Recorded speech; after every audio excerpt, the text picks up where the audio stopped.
Hello there, I'm Big Alias, and you know, this video is a bit of a long time in the making. I've never really known how to present it. I think I'm going to do it in this casual, offhand way.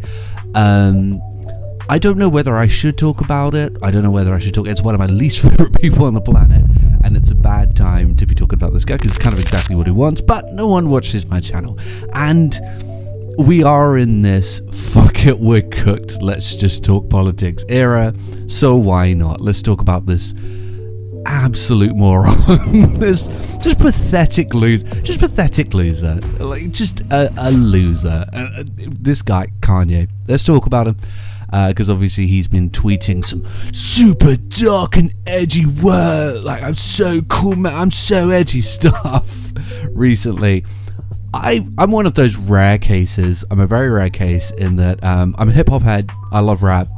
I've never liked, personally speaking, I'm just not an Eminem fan. And I also never liked Kanye. I just don't get it, you know? And I think he's, other than College Dropout, which is a tremendous album, I think he is the most overrated musical artist of all time. There has never been a more overrated musician than Kanye, ever. And I think, like, now, yeah, we're retroactively sort of looking back and going, you know, there are a lot of people saying, was it any good? And the fact of the matter is, nah. I mean, like, yes, okay, there are occasional moments, like I said, College Dropout is a tremendous album. There are some great moments sprinkled through his discography. How could there not be, right? Like on Power, the ending, you know, this like suicidal moment of jumping off the balcony and everything is just climaxed, and the way they're so excited sort of sounds a bit like suicide, and it blends out.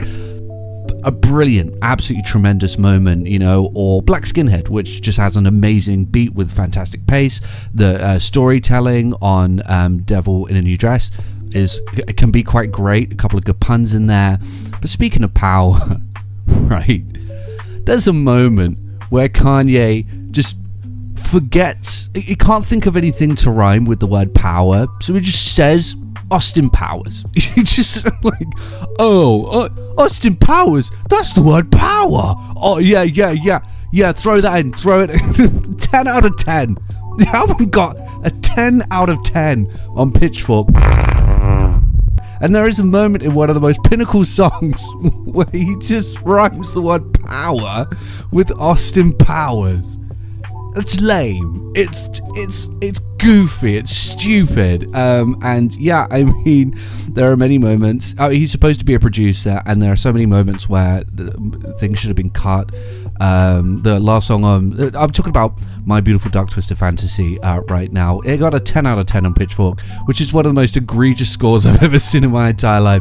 Because, like I say, he's supposed to be a producer, but there's moments that definitely should have been cut. The end of Runaway, I'm sorry, I know a lot of people consider it to be a poignant moment where he lets the song sink in. No, it's too long. It's annoying. It's an annoying sound. It's not letting the song sink in. It's just annoying. Just like the skit at the end of, I think it's Blame Game. Yeah, the skit that Yeezy told me. Oh, it's not funny, and it goes on for so long. It's not clever, and that's not even to mention Kanye has genuinely some of the worst lyrics I've ever heard in rap. For example, on I Am God on Yeezus, which again is considered a masterpiece, 9.5 on Pitchfork. It has a higher score than T-Pab. Let that sink in. It has a higher score than T-Pab, one of the highest scores of the decade. There's a moment in verse 2 on I Am God. It starts with, I just talked to Jesus. He said, what up, Jesus? I said, shit, I'm chilling, trying to stack these millions. 9.5. And it sounds as awkward as I just made it sound. It's an awkward moment in the song. It's paced poorly. It's rapped poorly. There's no flow. It's not bad flow. There's no flow. It's just bad. It's just a bad moment in the song. And yeah, the whole of Yeezus just has some of the most cringeworthy, awful lyrics I've ever heard. It's just terrible. So how did he do it? How did he make people think that he's good? Well, he told them. Kanye had spent the first few years of his career just telling people he's a genius and that South Park picked up on this. I don't know why other people couldn't. The thing about music reviewers is they'll like create a bar, and they don't like to admit this, but they'll create a bar with which they'll then like, with an artist, create the score based off of that.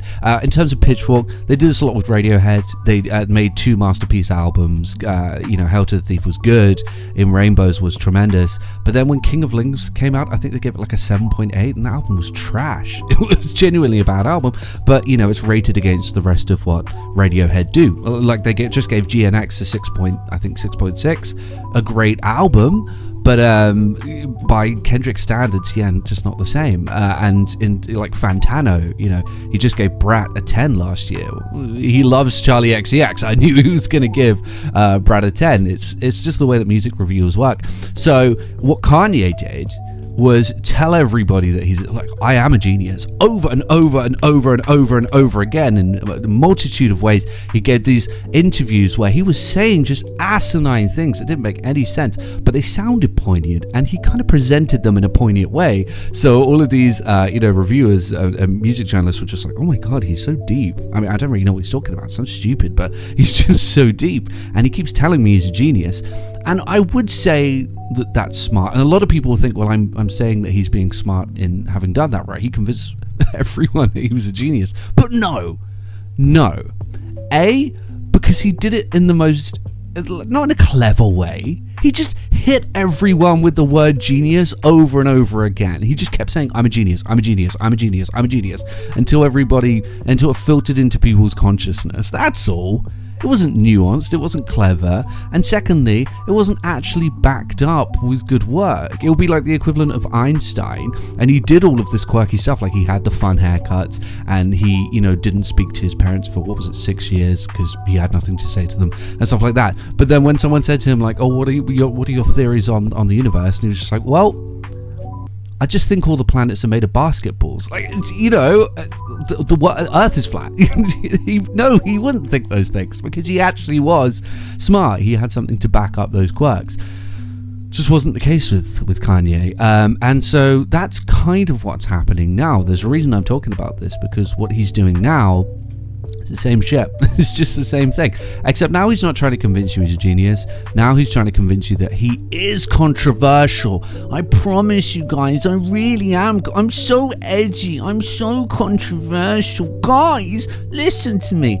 And you can see that. You can see that. My philosophy is, if you have an opinion on something, that's one thing.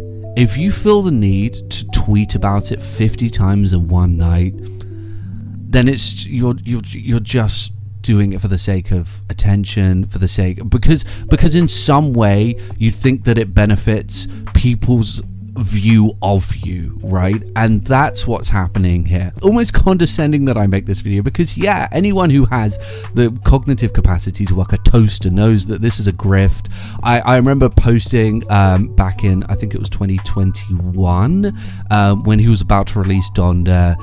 He said that he was going to run for president in 2024, and I tweeted, oh, looks like Kanye's going to release something new. And then the next article on Pitchfork was, oh yeah, he's also going to release Donda. It's anyone with half a brain cell knows. But the unfortunate thing about this is, it's textbook grift. It's like he's not even trying to hide it. And this is the thing, again, he's not smart, he doesn't make good music, and he's not good at this. He's just like pushed his way in, right? He's just brute forced his way in, and in doing so, okay, some people with like 2 brain cells will go, oh yeah, this guy's edgy, man, he's ahead of his time, he's a confused genius.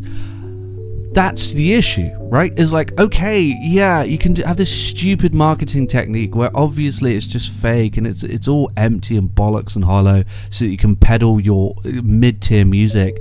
But the end result is that some people are going to latch on to that, and some people are going to get a hold of that, because one thing we've learned in recent years is that not everybody is particularly smart. Not everybody is able to realize when they are being grifted. Trump coin sold a lot.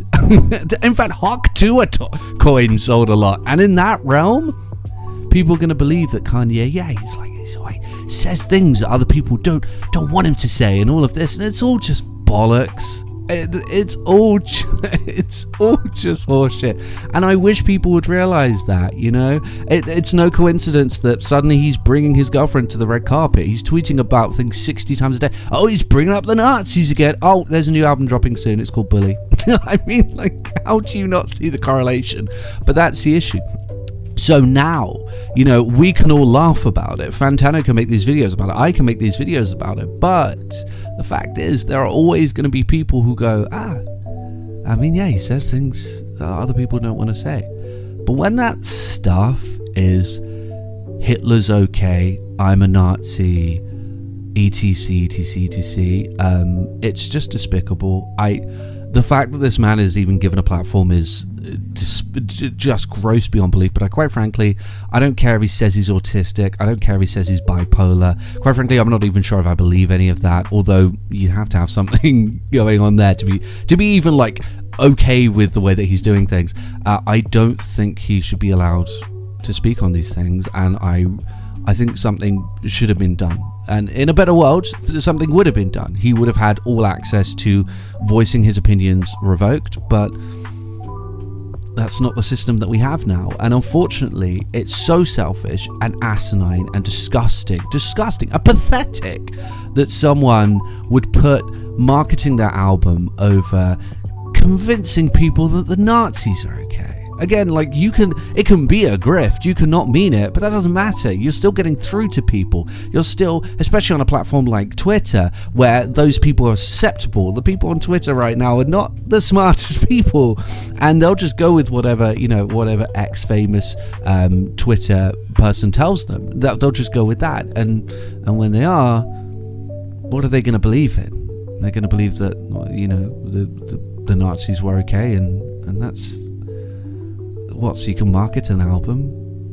Hey Kanye, how about make good music? Maybe then people will listen.